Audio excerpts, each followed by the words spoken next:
for the same government. So it was doing situations that we didn't see on other shows.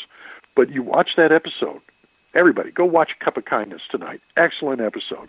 You can watch it on Hulu, I'm sure, if you don't have it on DVD. And it's from the first season. And it's just riveting. There's scene, they get locked in a room, and it becomes funny as all get-go. But there are moments in this episode that are so heavy and so dramatic, and it blends. It's that seamless blending of the drama and the comedy that I Spy was about the only show that can do it. Oh, I think so. And what I remember, Kelly was going through mental torture, just when thinking it had to be a mistake, and then, he was torn apart because, serving the government of the United States, and then, having to off his friend. I mean, that you could see him. He played that part so well. Yeah. The episode starts off so light, and so the banter is so funny and friendly and everything, and then it gets so heavy and so dark. And then when they're in that locked room, it goes light again. Because I say it's organic humor, because these are two guys that are as close as brothers, and one of the bonding things between them is they can kid each other and they can have fun. And humor is a way to relieve tension. So the jokes don't feel artificial. It doesn't feel like, why are they making funny lines when they're locked in this room? It's the way these two characters survive a situation like this. They use their wit to try to lighten the moment for themselves, because otherwise they got to say, we're going to die. But at the same time, they're trying to figure out a way to get out of their famous locked room, and which they started doing in the show. He said, well, here we are in our famous locked room again. How are we going to get out of this one, Scotty? And all that. So they would work the comedy in, but it never felt like it was forced, and it never took away from the drama of the episode. What was the episode where they got locked in the room and all these oranges, and they first stacked over the oranges? That is an episode from the second year called Will the Real Good Guys Please Stand Up? I think I'm getting the title right. And there's a fake Kelly and Scott, two Russian agents who are impersonating them. Uh-huh. And they're taken away, knocked out, and they wake up in a locked room. And one of them is with these oranges. But what's great about that episode is they escape, and they get caught again, and they get put in a worse locked room. And they escape, and they get put in a worse locked room. And one of them is with all these crates of oranges, and so they take all the oranges out, and they stack them up to this window up there so they can climb up these oranges. Of course, that ain't going to work. The minute they try to get a running start, they sink in the oranges, and the oranges go in every direction you can imagine. But it's just delightful. I love that episode. Will the real good guys please stand up? Terrific episode. Oh, it was. Now, what was the one where he was in Greece, and he was in, basically he was being, he was on a drinking binge.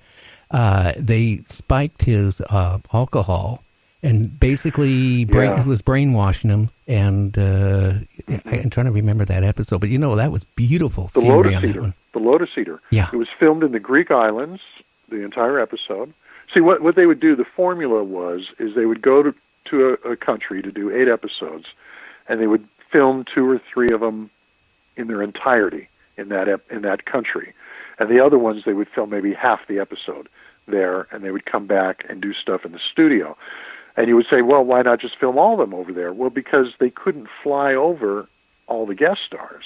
They took Boris Karloff to Spain. They took Peter Lawford to Spain. They took a lot of these famous people to some of these countries. But usually what they would do is they would get a body double to be in some of the exterior footage with Culp and Cosby. And then they'd come back in Hollywood, and they would have the star, Jeanette Nolan or whoever it's going to be in that episode with them. And so when you're in the real country, you see that character from behind, and when you're over in Hollywood, you see them from the front. And they had to make the lighting match, they had to make the clothing match, and everything else, so that they could do this magic of shooting it part abroad and part on Desilu. But some of the episodes they filmed entirely overseas, and that was one of them, The Lotus Eater, because it was just beautiful, filmed in the Greek islands. And yeah, they were putting something in the drink that Kelly was drinking, which made him want to drink more of it. And the more of it he drank, it was almost like acid. He wasn't having hallucinations, but it was distorting his thinking. Scotty, Bill Cosby's character, had to go find him, and had to go up all these stairs to the top of this mountain. It was a terrific scene, and he goes up there, and Culp is just getting more and more far out and more rebellious and doesn't want to come back and do his job anymore. And yet Scotty feels something's wrong here, man. This is not him, and he's trying to find a way to get him to break through and come out of it. And I think probably the thing that I can't remember for sure, but I think the thing that comes out of it is that Scotty's life is put in danger, and that if anything's going to break Kelly out of this spell, that's going to be it. Now, I tell me if I'm wrong, Mark, but wasn't one of the episodes where Bill Cosby was going to kill Kelly? He got orders to kill him at one point. Opposite. Okay. It's an episode from the end of the first year called "It's All Done with Mirrors" that has Carol O'Connor as the guest star, who's a brainwashing expert, and they brainwash Kelly to kill Scotty. Oh yeah, that's right. And he's trying to do it. That was filmed in Acapulco, and they're up on a vista in Acapulco overlooking the bay.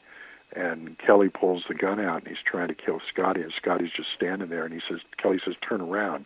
And Scotty says, "No, man, no. You're going to do it. You're going to do it looking at me. You're going to have to look at my face and do it." And Kelly's trying to pull the trigger, and he can't do it, and terrific. And all these episodes are so damn good. They're powerful.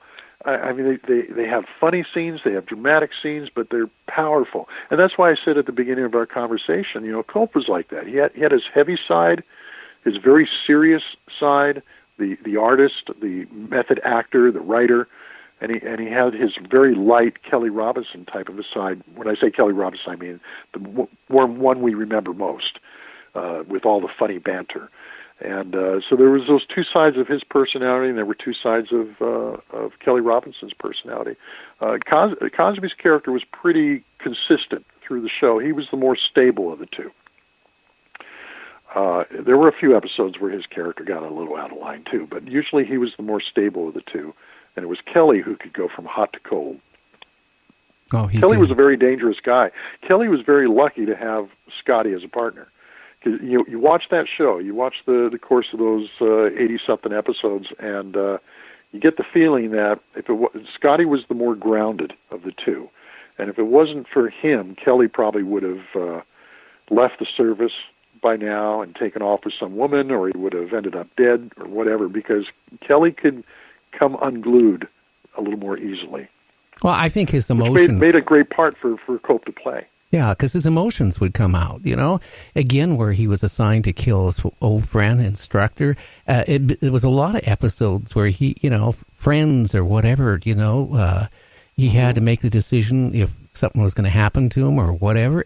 And, I don't know. He just played the part so good. Yeah, and some of the best ones are the ones he wrote, too. He wrote a great one for Bill. He gave it to Bill as a Valentine gift. Because he knew Bill was never going to get the girl. They were okay with we're going to put these two, a white and black guy together, and they're going to be in the same hotel room, and we hope the South will show it. But Culp knew that they were never going to give Cosby the girl. So he wrote a love story for him that they booked, who was the singer? Eartha Kitt. Oh, yeah. It was called The Loser. And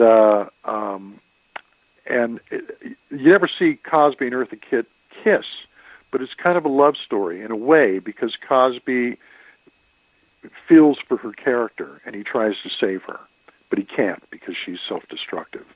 But it brought out the same emotion, and that's what Bob Culp told me. He said it's not like they're going to embrace or kiss, but love, isn't just a sexual thing. Love is it's the same emotion that you will risk your life for this person. And that's the ultimate love. And so he said, I'm going to get them to do a love story for Bill by doing it that way. Well, by the third season, they did get to, Cosby did get to kiss the girl. He did have a love story. But that was in the first year, and a lot changed between 65 and 68 on American TV. Oh, yeah. It really did. You know what's interesting is I remember when Miami Vice was being made, And everybody said, "Oh, this is the next I Spy," because it's a white guy and a black guy who are buddies carrying guns, and it was kind of hip, a hip show with the lingo and the music and everything. And I'd watch that show and I'd go, but I don't feel that these two guys are really friends. I don't feel these guys would have, really care about each other. But when you watched I Spy, you felt like these two guys truly were brothers. And I got to tell you, because they were. I mean, Bill Cosby and Bob Culp loved each other, man. When I was interviewing Bob at his house, I remember one day the phone rang, and he was always very apologetic. He would usually not take a phone call, but there were a couple times he was expecting a call. And he said, I'm really sorry, but I need to just see if this is the person I'm expecting to call in. And he'd get on the phone, and his voice would take on this lightness and go up a couple octaves. It would be, he would just be the big toothy grin would come on, and it would be his daughter calling from Hong Kong. Well, I'm over at his house maybe a week later, and we're doing it. And he says, I'm expecting a call again. I'm sorry. And the phone rings, and he goes over, and same reaction. I see this glow just go over his face and everything, and he's talking and everything, and he keeps it short because he wants to get back to me. He doesn't want to inconvenience me. He was that considerate. And he comes back, and I said, was that your daughter again? He says, no, that was Bill in Philadelphia. And these guys loved each other.